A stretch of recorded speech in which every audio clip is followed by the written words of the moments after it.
નમસ્કાર મિત્રો, ધર્મયાત્રાના પહેલા ભાગમાં આજે આપણે જાણીશું શ્રી ડભોડિયા હનુમાનજી મહારાજના ઇતિહાસ વિશે. અમદાવાદથી 45 કિલોમીટરના અંતરે તેમજ ગાંધીનગરથી 15 કિલોમીટરના અંતરે ડભોડા ખાતે શ્રી ડભોડિયા હનુમાનજી મહારાજનું મંદિર આવેલું છે. 1000 વર્ષ કરતાં પણ વધુ પૌરાણિક અને ચમત્કારિક માનવામાં આવતા સ્વયંભૂ શ્રી ડભોડિયા હનુમાનજી મહારાજનો ઇતિહાસ ચમત્કારોથી ભરેલો છે. આ ચમત્કારોનો અનુભવ વર્ષો પૂર્વે અંગ્રેજોને પણ થયો હોવાની લોકવાયતા છે. સદીઓ પહેલા ડભોડા ગામને દેવગઢના જંગલ તરીકે ઓળખવામાં આવતું હતું.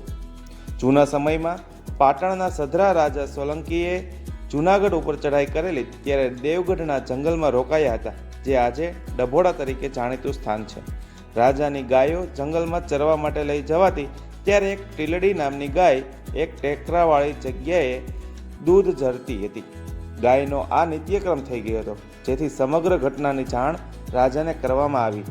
બાદમાં રાજાના માણસોએ ગાય જે જગ્યાએ આપમેળે દૂધ ઝરતી હતી એ સ્થાન ઉપર ખોદકામ કરવામાં આવતા જમીનમાંથી સ્વયંભૂ હનુમાનજી મહારાજ દાદાની મૂર્તિ નીકળી હતી, જે આજે મંદિરમાં બિરાજમાન છે.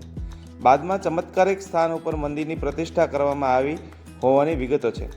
સમયાંતરે દાદાના ચમત્કારોના પરચા અંગ્રેજોને પણ થયા હતા.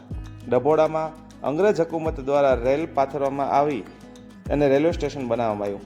તત્કાલિક સમયે ખારી નદી ઉપર પુલના નિર્માણ વખતે અનેક અડચણો અને પુલ તૂટી જવાની ઘટનાઓ બનતી હતી. પુલનું કામ રોજ કરવામાં આવતું અને બીજા દિવસે ધરાશાયી થઈ જતું.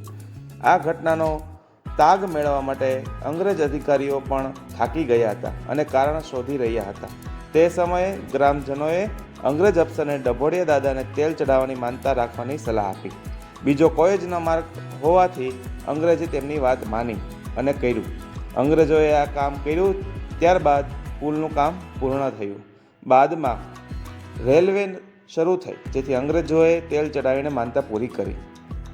આમ ડભોડા હનુમાનજી દાદાનો ઇતિહાસ ખૂબ ચમત્કારોથી ભરેલો છે. આમ આજે પણ હનુમાનજી મહારાજ દરેક ભક્તોની ઈચ્છા પૂરી કરે છે.